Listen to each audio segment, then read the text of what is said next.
This is Coach Lee, and I'm going to show you how you can stick with no contact. And this is for people who have been broken up with and they want to see if they can get their ex back. They want to see if this can be worked out.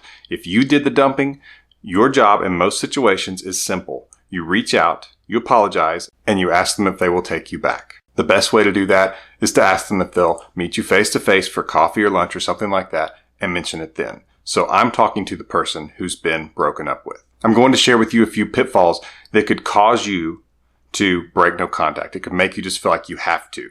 And I don't want that to happen to you because you definitely lower your chances of getting your ex back if you do that. And I'm going to tell you why. I'm going to tell you the pitfalls. I'm going to give you some encouragement to stick with no contact if you want to get your ex back, but also because it's best for you to do no matter what happens. The first and most common reason that I hear where people break no contact is they doubt that it will work. And I want to tell you that it works a lot. It doesn't work 100% of the time. Nothing ever does. And sometimes people in the comments will say, it didn't work. He's not coming back. They never come back. Maybe one situation, maybe that situation. There are millions of potential situations and couples and relationships out there that are trying to get back together, or at least one person is. And the situations are complex. There's other details, but just because you hear it didn't work in this situation or that one, it doesn't mean it won't work in yours. And it does not mean that it's still not the best thing for you to do. I firmly believe, after looking at years and years of data and doing this for so long at this point, that no contact gives you the best chance. It's not 100%, but it gives you a much better chance than you reaching out and pressuring them and begging them and staying in their life when they don't want you there. Those things, they are illusions. They really only hurt you, but it feels like you're doing something. It feels like you are making progress or rattling the cage to try to get the animal to move around. It's actually just going to hurt you and make you look less attractive to your ex. One way to think about it is like this. When your ex broke up with you, they had you. They had your presence. They had your words. They knew you cared. And now, if you give them more of that, what does it change? It doesn't change anything.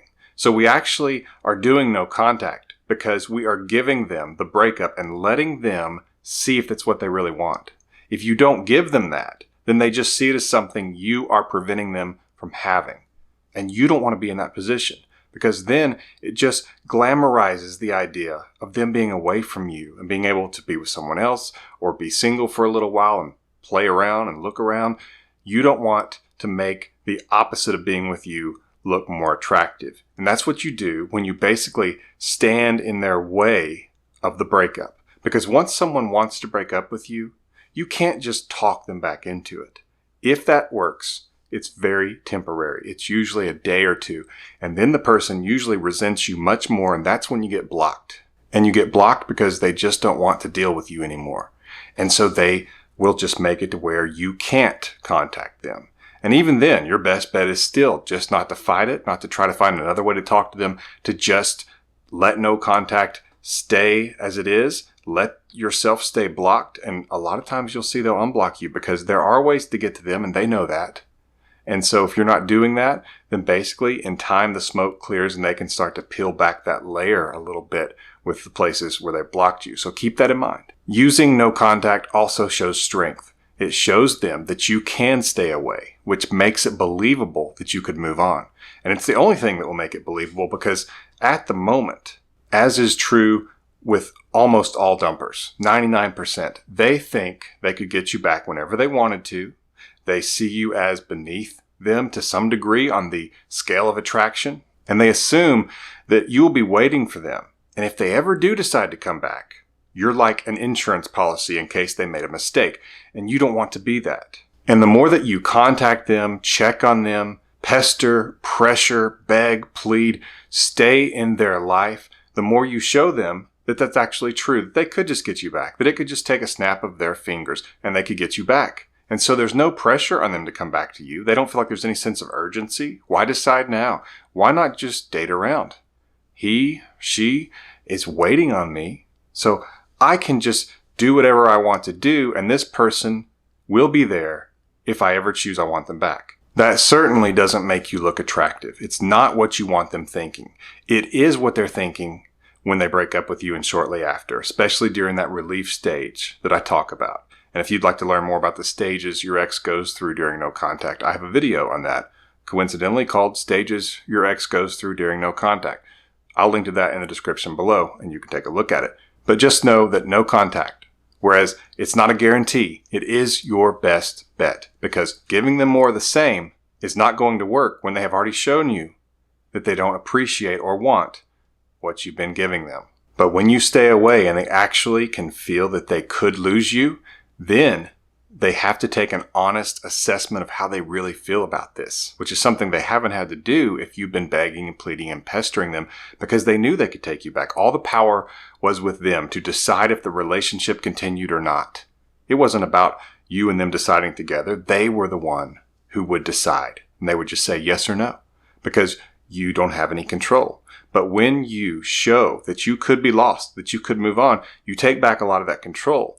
And they actually have to look at the situation differently and consider everything, because now it could be taken away from them. So keep that in mind if you were doubting that no contact works. Before I get to number 2, take a quick second and subscribe to this channel so you can be notified when I have more videos like this. And be sure to hit that notification bell so you'll be notified the second I post a new video.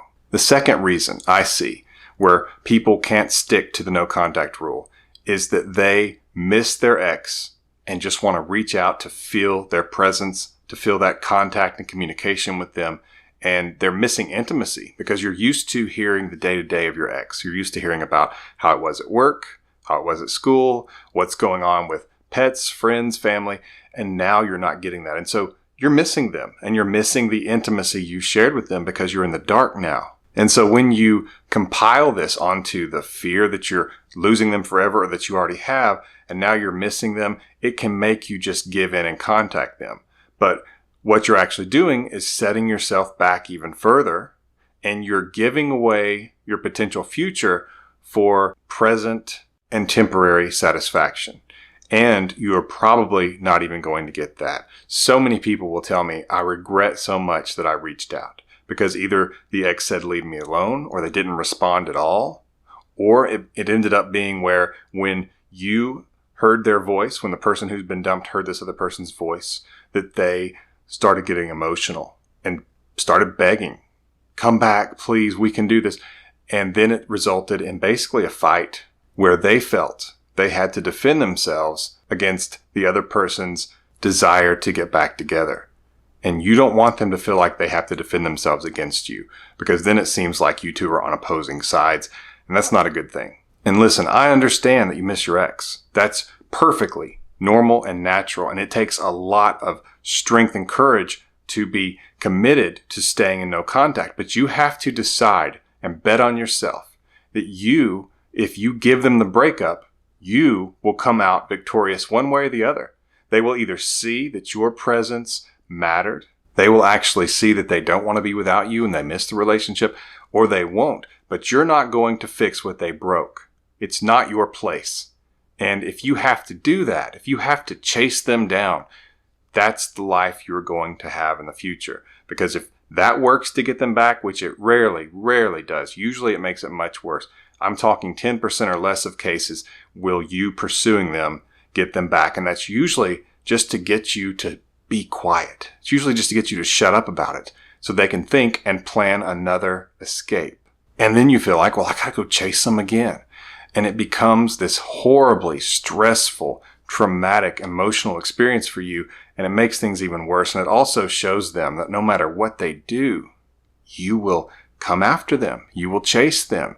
They won't be able to get too far away from you. And oftentimes they'll feel trapped. But it also makes them feel like there's no risk in breaking up with you. That, hey, I can just get mad at them, break up, and they'll come after me. You don't want any part of that. Trust me, listen to me, hear me on this, and just be willing to take the stand that you will not force your way into the life of a person who does not want you there.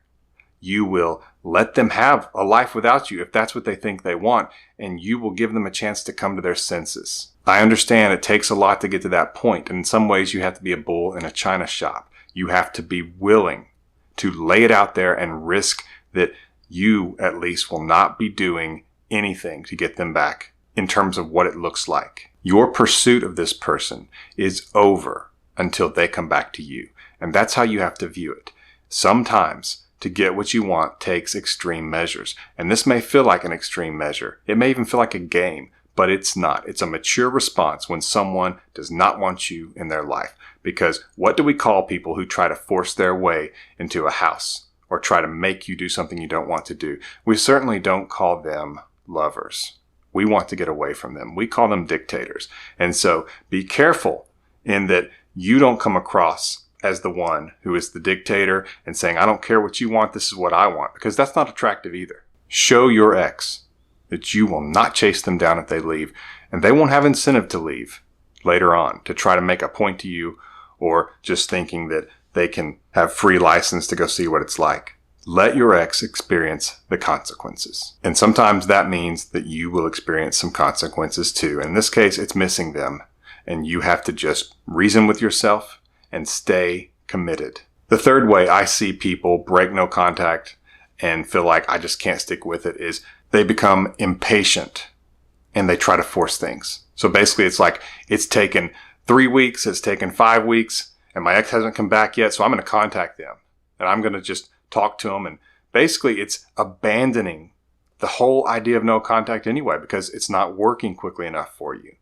And I get it that it's frustrating and that you're wanting this person back and it feels like you're losing them more each day. And so eventually you just say, to heck with it, I'm going to reach out because apparently it's not working. But as I've said in so many other videos, it's like baking a cake. Time is actually part of the equation. Your ex needs to look down at their phone and see it's been 5 weeks, it's been 10 weeks since they've heard from you. They need to actually have that moment where they have to do the math. So you want that math moment with your ex where they say, it's been 60 days, it's been 2 months. What are they doing? Why are they not chasing me down? Don't they think I'm just like super sexy and that they can't live without me? You want to talk about a shot to the ego. And trust me, the person who broke up with you has got an inflated ego in that moment because they are dismissing you. They are basically pushing you down on the pole of attraction and saying, I think I can do better. And they're moving forward having discarded you. And so you don't want to blow up the balloon of their ego by reaching out. Let them have to deal with the details of looking back over their texts. You know how we all scroll down and they see your name and how long it's been. Let them sit with that. And just know when you're missing them, you're just trying to get another day on that tally. Just one more day. That's what you tell yourself. I miss them, but just one more day. And the next day, tell yourself one more day. So you're kind of tricking yourself. But sometimes you have to do that kind of thing to get through. Because as I've already mentioned, it gives you the best chance to get them back. And you can do it. All right, before I get to number 4, take a second and get information on my emergency breakup kit. There's a link to it in the description below, and you can get that information at myexbackcoach.com. It's the emergency breakup kit, myexbackcoach.com. And now for number 4. So the fourth thing I see is that people fall for their own excuses. And what I mean is that if your ex was to leave something at your house and it's been there and they broke up with you a few weeks ago and you're like, oh, I need to get that to them. I'll text them just to see if they want that back. Don't fall for that. If it's not worth a whole lot, or even if it is, let them contact you about it if they want it back. They're the ones who left. They have to actually figure out the details of that themselves. That's not your responsibility. So if you want to, put it in a box, put it in the closet, or if you just can't stand seeing it and can't stand the loose ends of it, put it in a box and ship it to them.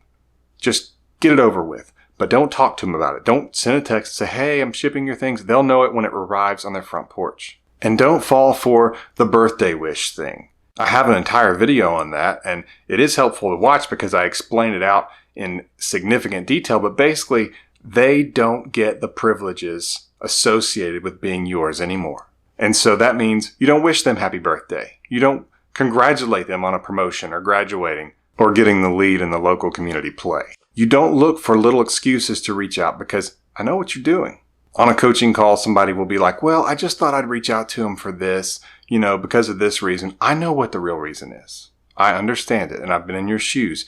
it just feels like it would feel so good to reach out to them. And here's something where you can justify it. And so I'm just going to do it this one time for this really good reason. And that won't really hurt no contact. And then I'll just get right back into no contact and it'll be fine. No, you want your ex to only hear the dark side of the moon when it comes to you. You want them to wonder if you have dropped off the face of the earth. Any contact at all interrupts that curiosity, and it gives them some reassurance that you're still there, because usually your ex is going to assume that you reaching out means you just can't handle it anymore. You want to talk to them, and they're going to see whatever it is as an excuse, because again, this person at the moment feels like they are way above you. And so it's a little bit of a self-fulfilling prophecy. It's like, I knew he couldn't stay away. I knew she couldn't stay away from me. Even if that wasn't the case, which we know that it is, but let's just assume it's not.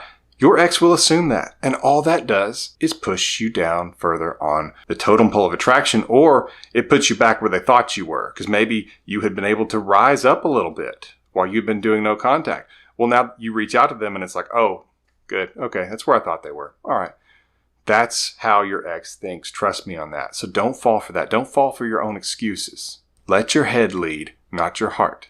Your heart's great and your head's great, but sometimes you need to let your head make the decisions, because your heart will sometimes get caught up in the moment and will sell out your future for a very temporary present. The last thing I'm going to mention, and hopefully you've hit that subscribe button. The last thing I'm going to mention is don't follow your ex's breadcrumbs. So let's say that they like a post you made on social media. Let's say they asked a friend about you. That's not reason to contact them. And I know that a lot of you will think that it is. And a lot of times it's because, like the last point, you are looking for any excuse to reach out. But it needs to be equal merit. And what I mean by that is it needs to be a direct message to you before you direct message them back. They need to do it first, and it needs to be an actual and real message, not just a like on a post. Hey, I saw you like my post. Thought maybe you wanted to talk.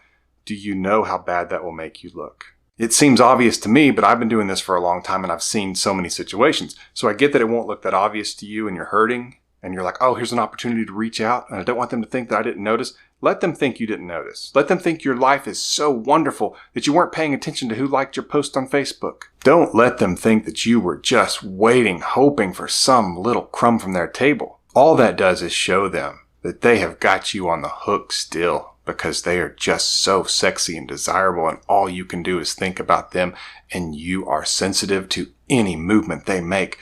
Don't fall for that. They don't deserve it right now. So you stick with the plan. Trust the process. I wouldn't lead you wrong.